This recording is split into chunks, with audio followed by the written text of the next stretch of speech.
casa, você está ali ensaiando, você vem cheio de autoridade. Se não te dá oportunidade, você é perigoso até querer colocar o pastor de banco. Por quê? Porque você perdeu o medo. Então, eu tenho uma solução para você que está sendo destruído na área da família, na área psicológica, na área emocional, sentimental, conjugal. Faltou-lhe conhecimento. O conhecimento, ele liberta, a ignorância aprisiona.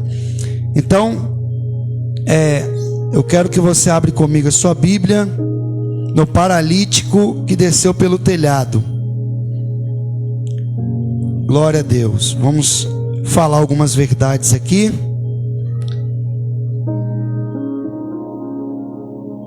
Marcos, capítulo de número 2.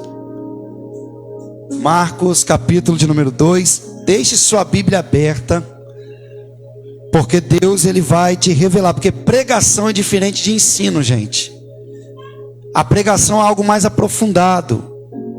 A pregação você vê detalhes que o ensino você vê detalhes que na pregação corrida você não consegue enxergar. Marcos, capítulo de número 2, o paralítico de Cafarnaum. Você que me acompanha também pela internet, a Igreja Calvário, manda um abraço para vocês. Fique conosco, porque Deus tem revelações profundas a falar ao seu coração. Marcos, capítulo de número 2. Glória a Jesus. Deus, ele é fiel. Meu coração ardeu para falar algumas verdades a respeito desse paralítico. Eu aprendo muito com ele. Todos acharam? Digam amém. Tem gente até lendo já, né? Vamos lá. O paralítico de Cafarnaum. Se quiser colocar no telão também. Glória a Deus. E alguns dias depois, entrou outra vez em Cafarnaum, e soube-se que estava em casa. E logo se ajuntaram tantos, que nem ainda nos lugares junto à porta eles cabiam. E anunciavam-lhes a palavra. E vieram ter com ele, conduzindo um paralítico, trazido por 4. Não podendo aproximar-se dele, por causa da multidão, eles descobrem um telhado onde estava, e fazendo um buraco, baixaram o leito em que jazia o paralítico. E Jesus, vendo-lhes a fé, o que Jesus viu, igreja? Disse ao paralítico: filho, perdoados estão os teus pecados. E estavam ali assentados alguns dos escribas, que cocheavam em seu coração, dizendo: por que diz este assim blasfêmias?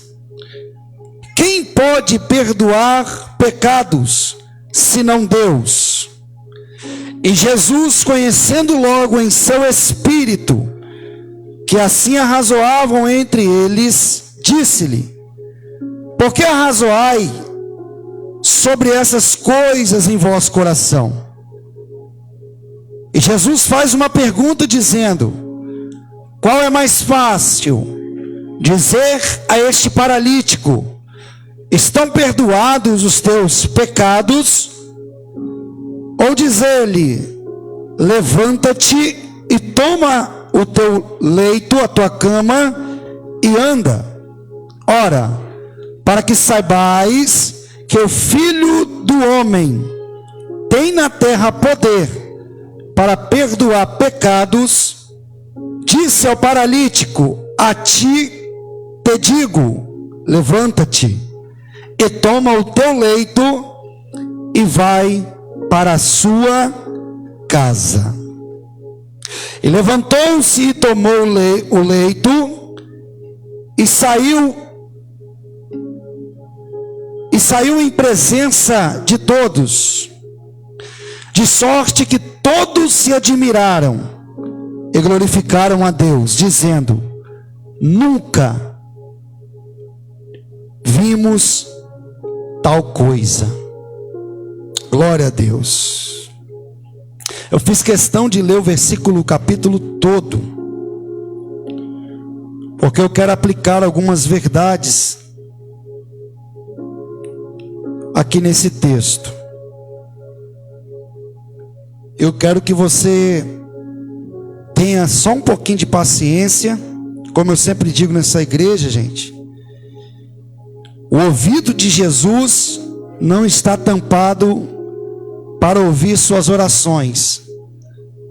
E às vezes Deus não enjoa. Por quê? Porque tem crente que faz a mesma oração todos os dias, e os ouvidos de Jesus sempre estão abertos para te ouvir. As mãos do Senhor também nunca estão fechadas, para que não possa salvar e abençoar. Então nós devemos emprestar também um pouco, se possível, da nossa atenção para o que Jesus quer falar conosco nessa noite. O que está acontecendo aqui nesse texto? A Bíblia diz para nós, logo no início, que era impossível, eu disse que era impossível encontrar Jesus em casa, porque Jesus mesmo, nos evangelhos, ele vai dizer que ele mesmo, como filho do homem, não tem paradeiro. Alguém chega até a Jesus e diz bem assim: Senhor, te seguirei por onde é que você for. E Jesus dá uma resposta muito edificante, que ele diz: as aves têm seus ninhos, as raposas os seus covis. Você vai estudar sobre os pardais. Eles acordam antes do sol nascer e voam em busca do alimento para os seus filhos. Quando o sol já se foi, os pardais retornam para os seus ninhos. As raposas não tem diferença. Elas também saem das suas tocas antes do sol nascer, vai em busca do alimento e volta. E quando o sol se opõe, as raposas voltam também com seus alimentos para os seus filhos. Quase é impossível ver a hora que elas saem e a hora que elas retornam. E Jesus também, era quase impossível achar Jesus em casa. E a Bíblia está dizendo para nós que alguns dias depois, o Mestre Jesus outra vez resolveu entrar em Cafarnaum. E quando ele vai para sua casa em Cafarnaum, a multidão soube. Eu disse que a multidão soube que Jesus estava em casa. Preste atenção nisso aqui, igreja. Não é fácil saber que Jesus está em casa. Essa é a primeira verdade. São poucas pessoas que conseguem enxergar quando Jesus está na casa. Ah, lá só uma lá atrás pegou. Porque eu tenho percebido nos últimos tempos, eu tenho entre 10 a 12 anos de evangélico, e eu tenho percebido que uma das maiores dificuldades da igreja é saber se Jesus está ou não na casa.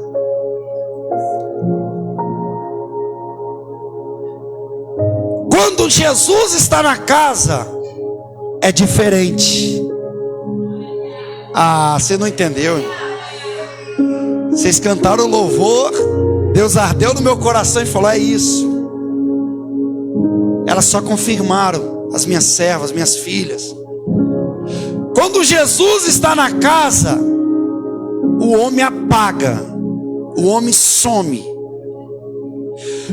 Quando Jesus está na casa,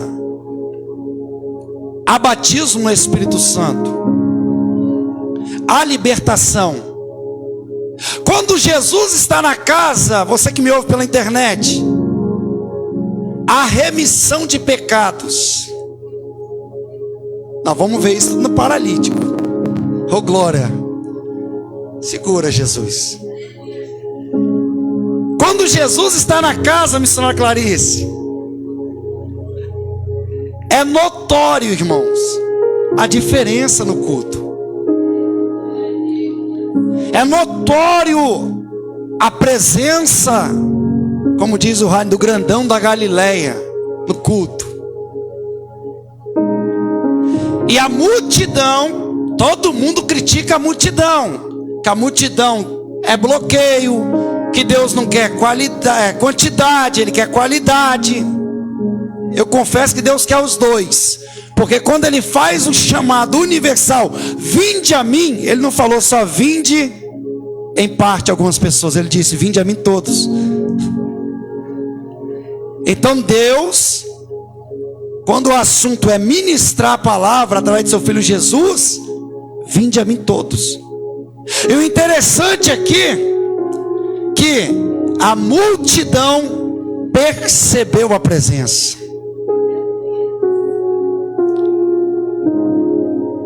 Não foi uma pessoa que percebeu a presença, não foi duas pessoas que percebeu a presença, não foi um grupinho particular que recebeu a presença, mas foi a multidão que percebeu a presença de Jesus Cristo na casa. Oh, aleluia. Sabe o que significa? Que Deus, Ele tem presença para todos. Porque tem gente que pensa que Deus é individualista. Ele se revela a uns e não quer se revelar a outros. Ele batiza uns e não quer batizar outros. Ele usa uns nos dons e não quer usar outros.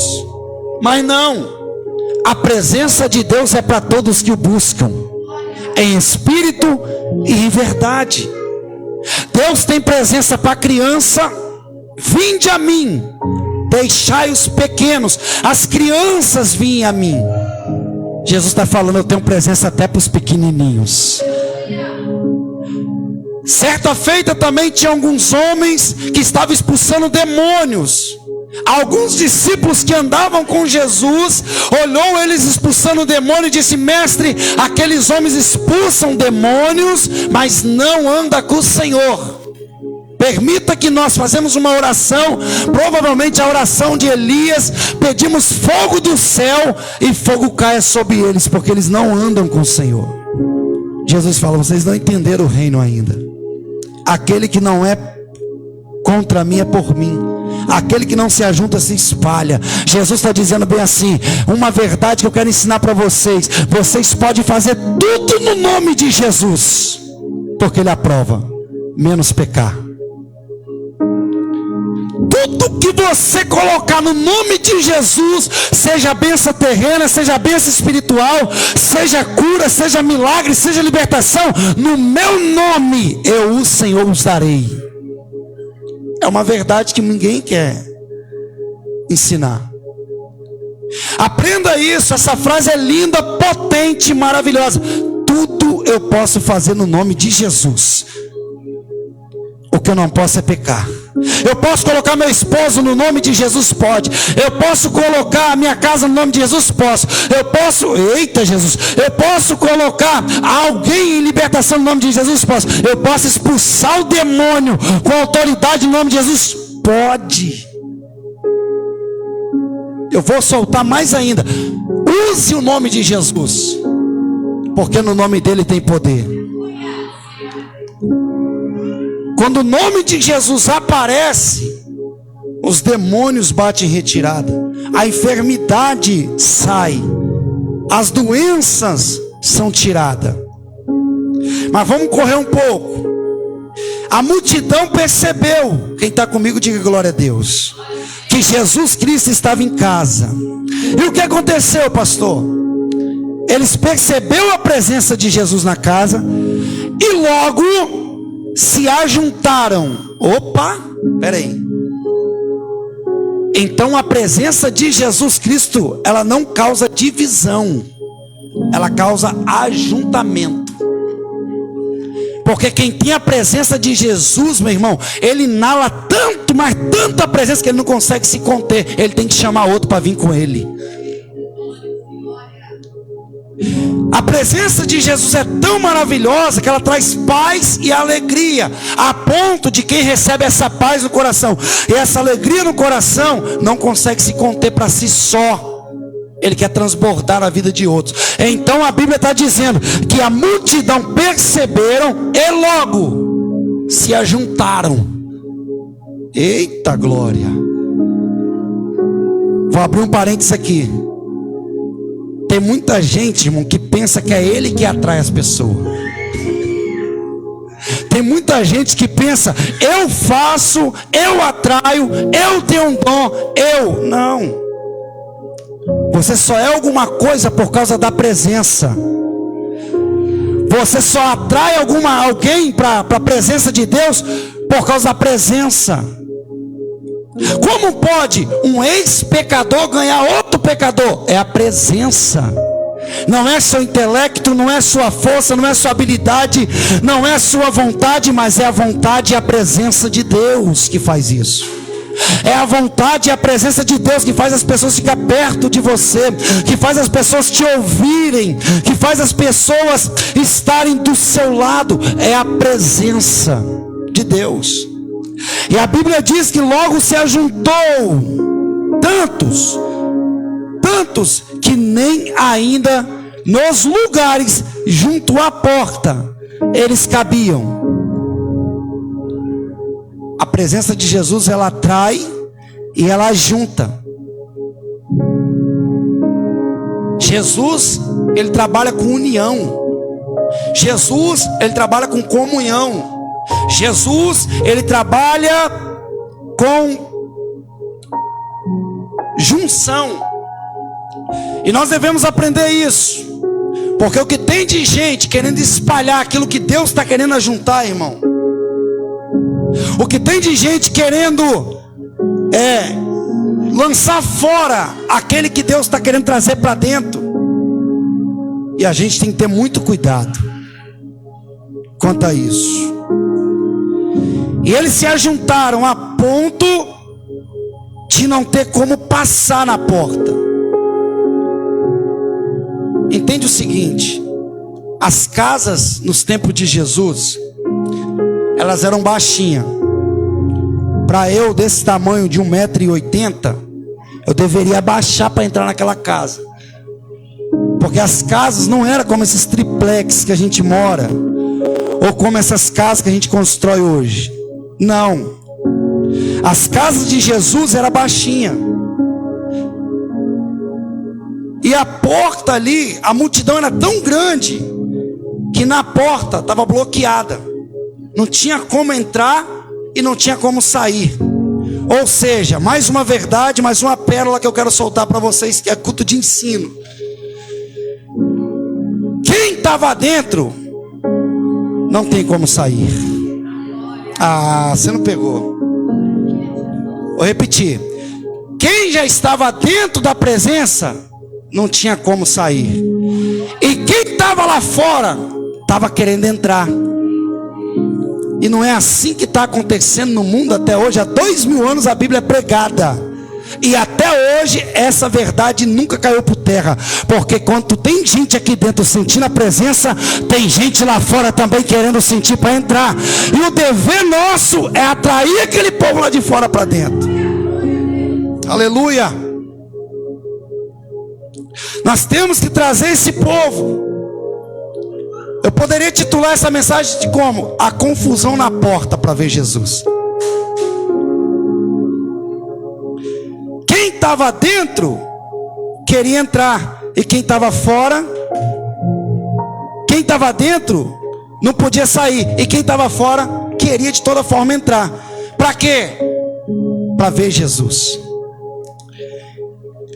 Agora olha que interessante, o que acontecia dentro daquela casa, gente, de tão poderoso para todo mundo querer entrar lá dentro. O que acontecia dentro daquela casa de tão maravilhoso?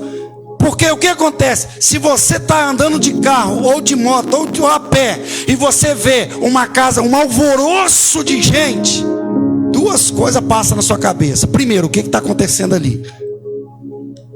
Segundo, você vai procurar informação com alguém. Mas o que aconteceu, missionário Micaela, dentro daquela casa que estava atraindo o povo, que estava deixando o povo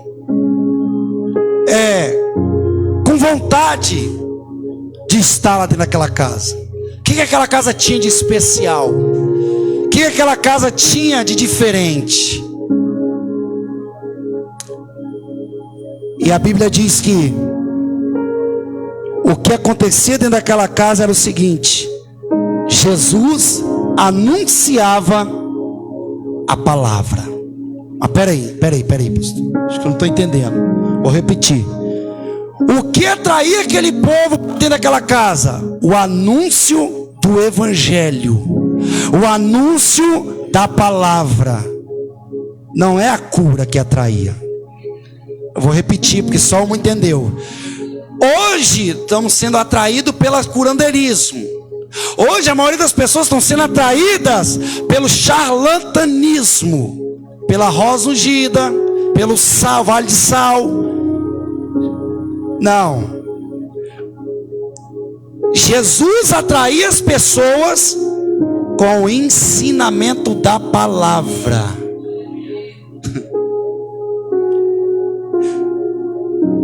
E a Bíblia diz, deixa claro, que Jesus anunciava a eles a palavra, o evangelho. A Bíblia diz para nós que Josias mandou reformar o templo. E Josias então manda um dos seus escrivãos chamar o sacerdote Ilquias. E o sacerdote Ilquias, daquela época do rei Josias, a Bíblia diz para nós que ele mandou chamar Ilquias. E quando ele chama Ilquias, ele dá uma ordem ao seu escrivão e diz para Ilquias, sacerdote do templo, para pegar todos os dinheiros que foram arrecadados pelos guardas da porta do templo e passar para os pedreiros, para os carpinteiros e para todos aqueles que estão ali para edificar a obra do Senhor. E continuando, o escrivão vai dar a ordem a Ilquias. Ilquias pega o dinheiro, entrega na mão dos pedreiros, carpinteiros. E quando ele vai dentro do templo, ele acha o livro da lei. Isso aqui é muito interessante, gente. Ele encontra o livro da lei. Se ele está procurando e ele encontra, é porque estava perdido. E sabe o que está perdido dentro da igreja hoje? Ah, você não pegou. A palavra do Senhor. Aonde está a palavra? A maioria das pessoas estão perecendo, como eu falei no início, por falta de conhecimento. O que destrói o povo é a falta do conhecimento, é o ensino da palavra que está faltando. As pessoas precisam aprender de Jesus, que é manso e humilde de coração. E a Bíblia diz que depois que o sacerdote achou, ele entregou novamente o rolo, a palavra para o escrivão leu para o rei. E sabe o que o rei fez? Chorou e rasgou as suas vestes, lamentou-se. Por que a palavra estava oculta? O ocultismo da palavra. Por que estava escondida? Porque o povo estava sendo perseguido no tempo passado. Então eles preferiram pegar a Torá, pegar o livro da lei e esconder dentro do templo, para não ser destruído. Só que aquilo que você esconde por muito tempo, uma hora faz falta. Deus não te deu o dom da palavra para você ocultar ela, mas sim para pregar. Ide por todo mundo pregar o meu evangelho a toda criatura. Aquela que na minha palavra crê e ser batizado será salvo.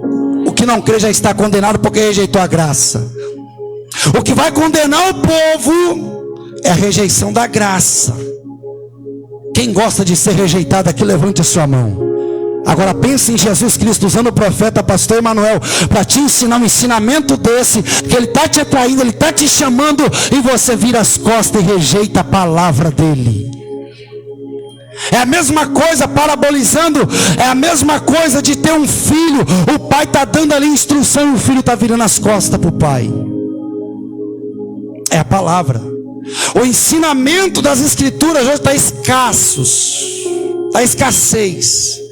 Tem igrejas, pasme senhores, tem igrejas que nem tem mais ensinamento. Escola dominical, ixi, passou longe. Mas ainda existe a casa de Deus, que além de ter a presença, ainda tem o ensinamento da palavra. Oh, glória a Deus, eu creio que a Calvário é uma dessas.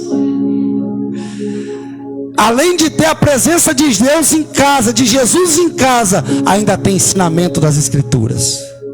Toda a Bíblia, missionário Micaela, ela fala da palavra. No livro de Gênesis, capítulo de número 2, quando Adão peca, Deus dá uma ordem para Adão: Adão, comerá de todo fruto, menos desse fruto aqui, da árvore da vida, porque se tu comer, tu morrerás. Eva desobedece, come o fruto, e depois a nudez dele aparece. O homem fica nu, envergonhado, porque é isso que o pecado faz com o homem. Deixa o homem nu, sem nada. Deixa o homem envergonhado. Deixa o homem humilhado. Só que quando Adão estava nu, envergonhado e humilhado, e porém tem um quarto ainda que eu esqueci, escondido. O homem vive se escondendo. Ele não pode ver nem Jesus. Se ele vê um crente na direção dele, já se esconde, porque o pecado faz ele se esconder. Só que pode esconder do homem da terra, mas de Deus ninguém se esconde. E Deus então teve o prazer, irmãos, olha que interessante como Deus é amoroso, como a graça de Deus já estava lá no livro de Gênesis. Como Deus é poderoso para ir atrás do pecador, para ir atrás do escondido, para ir atrás do humilhado, do envergonhado. Deus vem, desce no jardim de novo e fala: Adão, onde estás? Sabe o que é isso? Deus sabia onde ele estava, sim ou não? Sabia. Mas por que Deus tem o prazer de perguntar para o pecador, missionária Micaela, Júlia? Por quê? Porque ele quer ver uma resposta sua. E ele pergunta a Adão: aonde estás? Adão continua escondido. Quando Deus olha para Adão e vê a nudez de Adão, a Bíblia diz que automaticamente Jesus aparece ali no Gênesis. Quem era Jesus? O cordeiro. Mata-se um cordeiro e coloca a roupa novamente no homem. Eu quero profetizar isso sobre a tua vida, irmão. Não sei o que você passou, como foi tua semana, não sei como está sua mente, seu psicológico, seu emocional, mas entenda, filhinhos, não pequeis, mas se pecar, tem um advogado para julgar a tua causa. Eita, abaia, súbia. Jesus Cristo ainda tem roupa para crente nova aqui nesse lugar. Jesus Cristo ainda está querendo vestir crente aqui nesse lugar.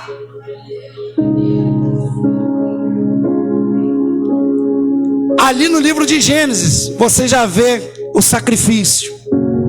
Mais à frente você vai ver dizendo que depois da punição que Deus deu a eles, por causa da consequência do pecado, você vai ver Deus dizendo: olha, a mulher terá dores de parto, o homem viverá do suor do teu rosto. Porém, nascerá um. Olha Jesus aqui de novo, o evangelho, a palavra. Nascerá um do ventre de mulher, que esmagará a serpente, Satanás, que no original é adversário, acusador. Mas ele morderá o calcanhar. Aonde você está vendo Jesus aqui, pastor? Lá em Judas. No livro de Gênesis, já estava apontando para o ministério profético messiânico de Jesus lá na frente. Mais à frente você vai ver Abraão sacrificando seu filho. Abraão está subindo no monte Moriá e de repente o filho dele olha e pergunta, fala: papai, cadê o sacrifício?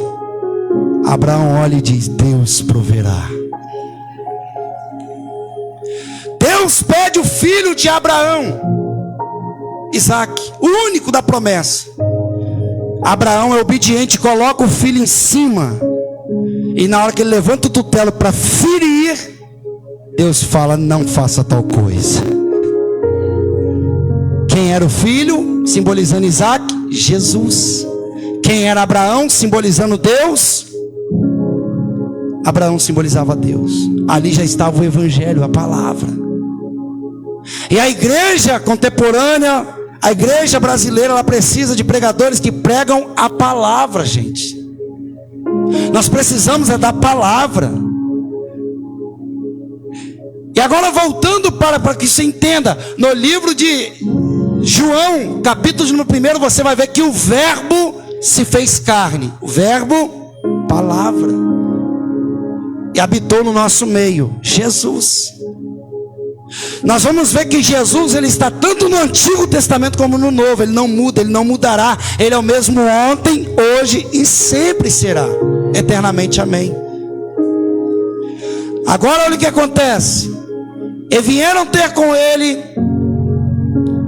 ao ver Jesus anunciando a palavra, a Bíblia diz: e vieram ter com ele, conduzindo um paralítico, trazido por 4. Opa, olha outra verdade linda aqui. Alguém estava indo para o culto, sabia que Jesus estava em casa, sabia que a presença dele era real, mas eu não vou sozinho. Eu estou vendo um paralítico ali que não consegue andar. Eu estou vendo um paralítico ali, não sei quantos anos, a Bíblia não fala, mas eu estou vendo um paralítico ali que não consegue se locomover para a casa de Deus. Então eu vou chamar mais 3 e vou levar esse paralítico nas costas. A cama, ela tinha vamos colocar duas hastes, uma do lado, outra do outro, e o paralítico no meio. Cada um pegava na frente, outro pegava na direita, na esquerda, 2 na frente e 2 atrás, e o paralítico no meio. Então eles resolveram levar esse paralítico para o culto. Aqui eu vejo a missão da igreja. Aqui eu vejo a missão evangelística da igreja. É pegar aqueles que não têm condição, irmão, de vir no culto e tentar de alguma forma trazê-los. As pessoas de hoje em dia não, de antepassado também, só pensam no seu próprio umbigo. Às vezes nem um convite consegue fazer. Então esses 4 juntaram e falaram: não, vamos fazer o seguinte, vamos fazer um elo aqui, vamos fazer uma comunhão, vamos fazer um círculo aqui, vamos arrumar um jeito de levar esse paralítico para Jesus, e quem sabe Jesus cura. Só que eles levam de fato o paralítico. Olha que interessante, verso 4: e não podendo aproximar-se dele por causa da multidão, eles têm uma ideia. Olha a ideia deles: vamos subir pelo telhado. Lembra que eu falei que a casa era baixa? Vamos subir pelo telhado, vamos tirar as telhas feitas de palha. Algumas casas eram, e algumas eram feitas de barro. Então vamos tirar as telhas, fazer um buraco nessa casa, e vamos descer esse paralítico.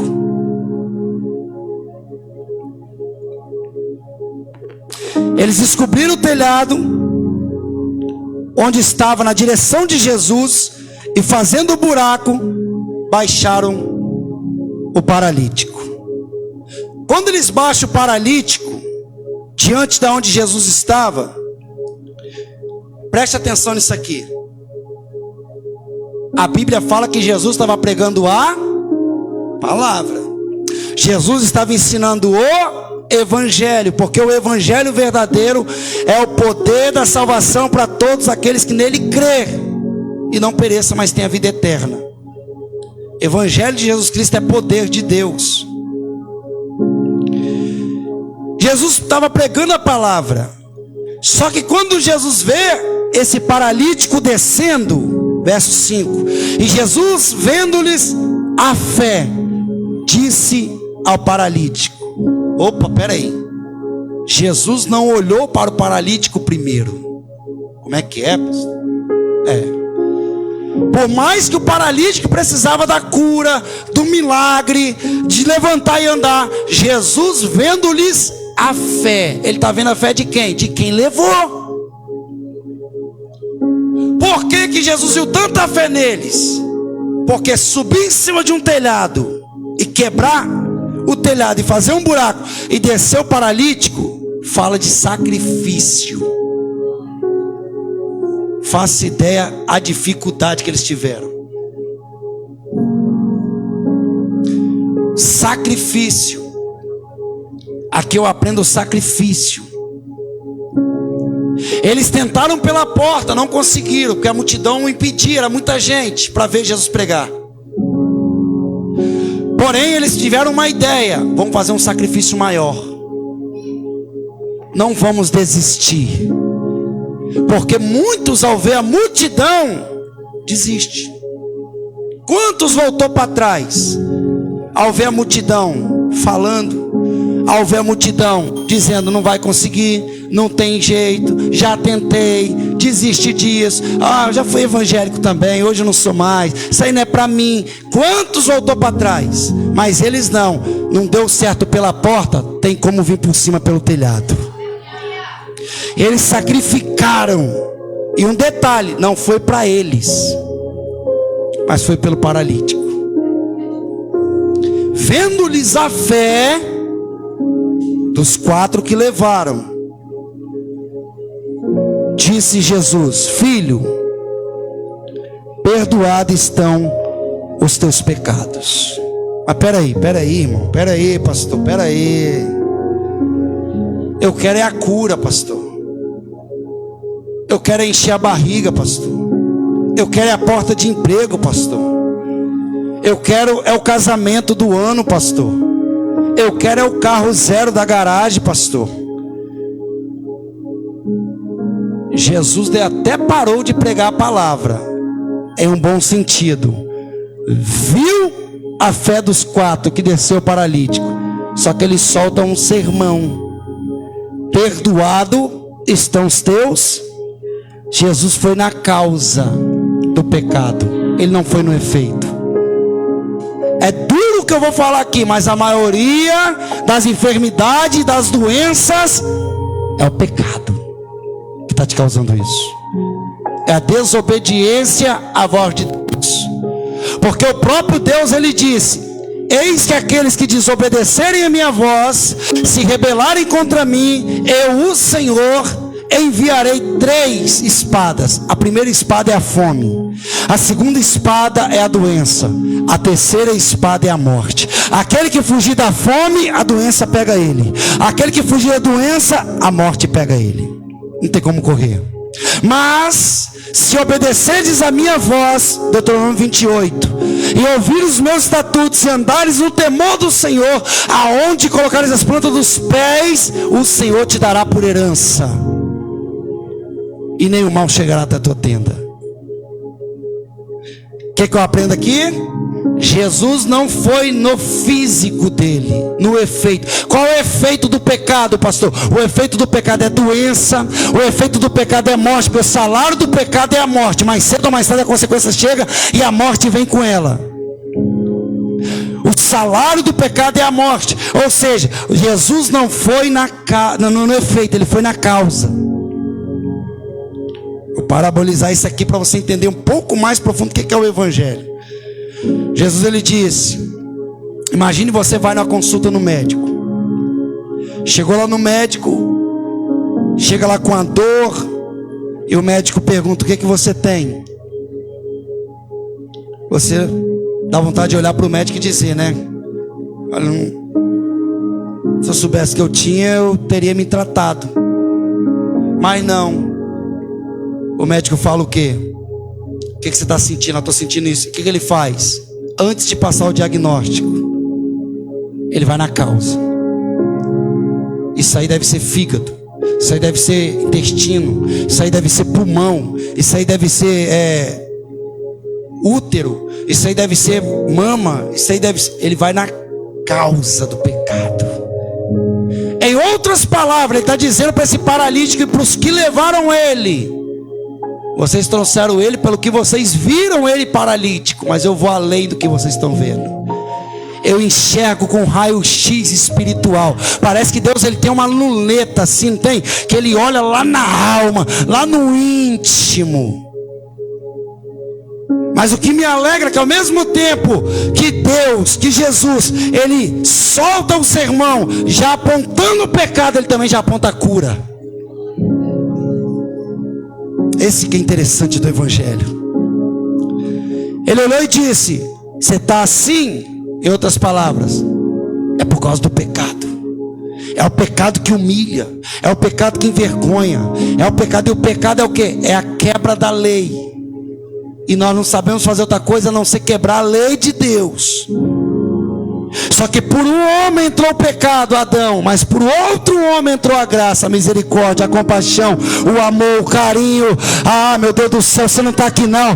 Por um pecado pode ter entrado pelo homem, mas por outro homem também entrou a salvação do reino de Deus. E Jesus disse: perdoados são seus pecados. Mas tem aquele grupo do religioso, né? Que acha que só ele pode rodar, pular, sapatear, ser perdoado, ser levantado, ser erguido, profetizar. Não, tem um grupo. E estavam ali assentados alguns dos escribas. Escriba é o que se escrevia nos pergaminhos as leis, que arrazoavam em seu coração, dizendo: por que diz assim estes, blasfêmia? Quem pode perdoar pecados senão Deus? E Jesus, conhecendo, olha que interessante, irmão, não precisa de ninguém apontar ninguém, Jesus conhece todo mundo. Jesus sabe como é que nossa mente chegou aqui hoje. Jesus sabe como que você se comportou hoje, de manhã, de tarde, de noite. Jesus sabe como que você saiu de casa hoje. Jesus sabe como que você está passando o seu dia hoje. Jesus, ele conhece os pensamentos do homem. E a Bíblia diz: e conhecendo Jesus logo em seu espírito, que assim razoavam entre si, disse: por que vocês estão assim perturbados sobre essas coisas que em vosso coração? E ele faz uma pergunta agora para os escribas, autores da lei: qual que é mais fácil? Perdoar os pecados ou levanta-te e anda? Se fosse no dia de hoje, irmão, como essa geração está tão com falta de conhecimento, a maioria preferiria levantar e andar e continuar no pecado, perder a salvação, do que ter os pecados perdoados. Isso aqui é muito sério. Caminhando para o fim, hein? Qual é mais fácil? Dizer ao paralítico que estão perdoados seus pecados, ou dizer levanta-te e anda? Aqui está o paradoxo do evangelho abençoado de Jesus. Aqui está a verdade do evangelho. O evangelho não pode ser mostrado só um lado, como estou mostrando por aí. O evangelho não pode ser só profetada de cura, só profetada de milagre, só profetada de isso, só profetada daquilo, só a profetada de triunfalismo, só profetada de eu quero, eu vou conseguir, dá porque eu quero, é meu, para mim, por mim. Não. O evangelho tem um outro lado também. Arrependa-se, confesse seus pecados enquanto você tem tempo. Então ele diz: perdoados estão os seus pecados. Ora, para que saibais que o Filho do Homem tem na terra poder para perdoar pecados, disse ao paralítico. Agora ele fala com o paralítico. Agora Jesus fala para o paralítico: a ti te digo, levanta-te toma o teu leito e vai para a tua casa. Ele deu 3 ordens para o paralítico. Primeiro, levanta-te. O dever da igreja missionária, evangelística, é atrair, é ajudar, é pegar o pecador lá fora e trazer ele para dentro. Mas o dever de levantar do pecador. Não entendi, pastor. O dever da igreja é evangelizar lá fora, atrair o pecador para dentro da casa de Deus. Mas o dever de levantar é do pecador. Jesus disse a ordem: levanta-te. Já te trouxeram para a casa de Deus. O dever de se levantar no espírito agora é seu. Levanta-te, a ordem de Deus hoje. Levanta-te. Nem Jesus pegou na mão dele para levantar ele. Jesus deu a ordem. Cabe a nós agora se levantar. Cabe a nós agora se erguer. Cabe a nós agora tomar um choque de realidade e levantar-se. Segunda ordem: toma o teu leito. Como é que é, Senhor? Eu acho que aquele paralítico deve ter olhado, mas eu fiquei conjecturando. Tantos anos aleijado nessa cama, agora você me faz eu levantar. Eu levantei, segundo a tua palavra, segundo o teu evangelho, segundo o teu ensinamento. Levanta! Agora você vai mandar eu pegar o leito? Irmãos, para ser sincero, quem aqui vai querer voltar lá no passado e ficar carregando alguma coisa que te fazia mal? Quem aqui levanta a mão? Ninguém quer. Ninguém quer de forma nenhuma. Mas Jesus disse: pega teu leito. Não deixa para trás não. Você vai ter que carregar ele. Toma o teu leito. Sabe o que ele está ensinando aqui? Por que ele manda o paralítico carregar o leito, diaconisa Érica? Simples. Nunca se esqueça da onde eu te tirei. Em outras palavras, ele está dizendo: nunca se esqueça da onde eu te tirei. Para quê? Para você não se ensoberbecer e achar que foi mérito seu, achar que foi força sua, achar que é você que faz e acontece. Jamais. Leva teu leito. Agora olha que interessante. Levanta-te, pega teu leito e vai para o baile, fumar cigarro, beber cachaça, beber cerveja, adorar ídolos. Foi isso que Jesus falou? Pega teu leito e vai para a tua casa. Olha que interessante isso aqui. Por que ele falou vai para a tua casa? Porque quem tem que ser testemunho primeiro é os que estão morando comigo. É o teu esposo que tem que ver o que Deus fez na sua vida primeiro. É a tua esposa que tem que ver o que Deus está fazendo na sua vida primeiro. É os teus filhos que tem que ver o que Deus está fazendo na sua vida primeiro. Por isso que Jesus diz: pega teu leito, levanta-te, pega teu leito e vai para a tua casa. E o paralítico obedeceu. Foi para casa. Eu aplico aqui algumas verdades.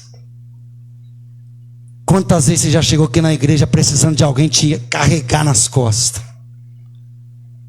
Quantas vezes talvez você já entrou aqui na igreja, já veio se arrastando, só veio porque alguém convidou, só veio porque alguém foi lá no seu portão e bateu, e chamou você: não, minha irmã, você está fraca, mas vamos, porque eu sei. E isso é evangelismo. Quantas vezes viemos para a casa de Deus como esse paralítico, dependente de alguém, absolutamente dependente de alguém nos carregar, absolutamente dependente de alguém fazer com que nós temos acesso à presença de Deus. Esse paralítico significa muito para a igreja atual. Esse paralítico, quantas vezes passou gentes e mais gentes, indo na frente, voltando, olhando para ele, mas até que ele encontrou 4 que ajudou. Ei, abençoado de Jesus, eu quero dizer para você que me ouve, é melhor você andar em 2 do que andar sozinho.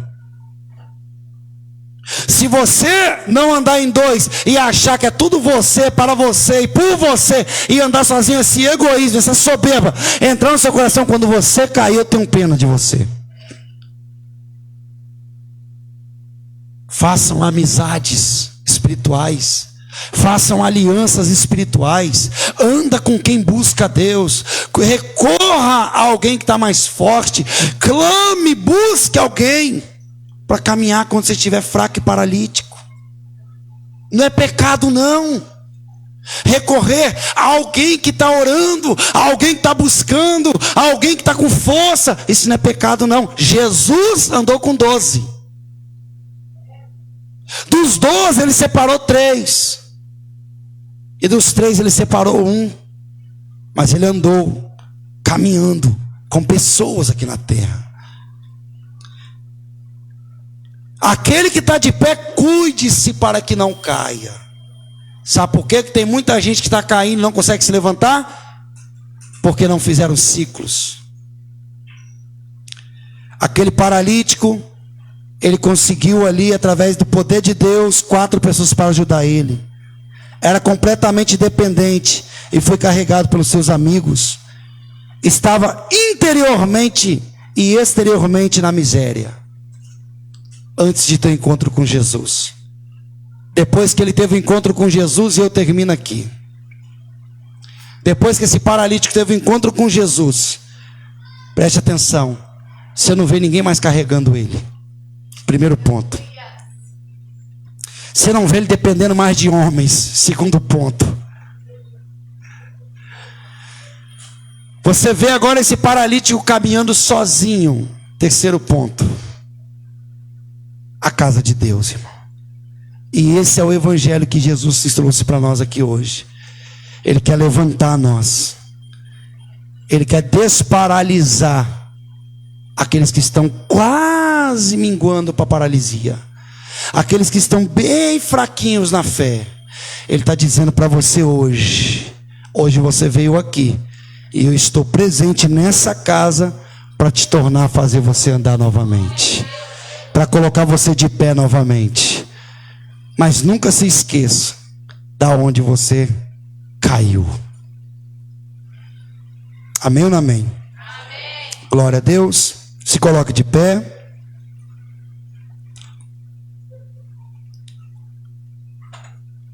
É muito bom, irmão. A gente está sempre caminhando com alguém. Glória a Jesus. Não deixe para a última hora. Não espere o inimigo, o pecado te abraçar e você chegar ao ponto de ficar paralítico para recorrer a Cristo. Recorra a Cristo enquanto é tempo.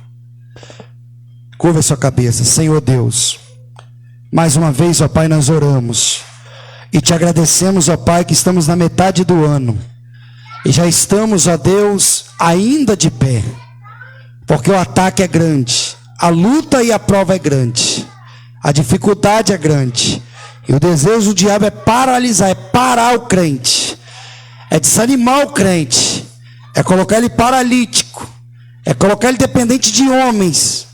Mas nessa noite o Senhor, ó Pai, despertou um pouco mais da nossa fé. O Senhor, ó Pai, despertou um pouco mais, ó Deus, a esperança dentro de nós. E que o Espírito Santo da verdade não deixe esse homem, essa mulher falhar e cair, Senhor. Mas se ela cair, o Senhor é poderoso para perdoar os pecados. O Senhor é poderoso para tornar a levantar. O Senhor é poderoso para trazer ele novamente para casa. Ó Deus de Abraão, de Isaac e de Jacó, eu quero louvar a Deus, Pai, por esse ensino. E que o Senhor seja plenamente glorificado e exaltado na vida de cada um que se faz presente. Em nome do Pai, do Filho e do Espírito Santo de Deus. Amém.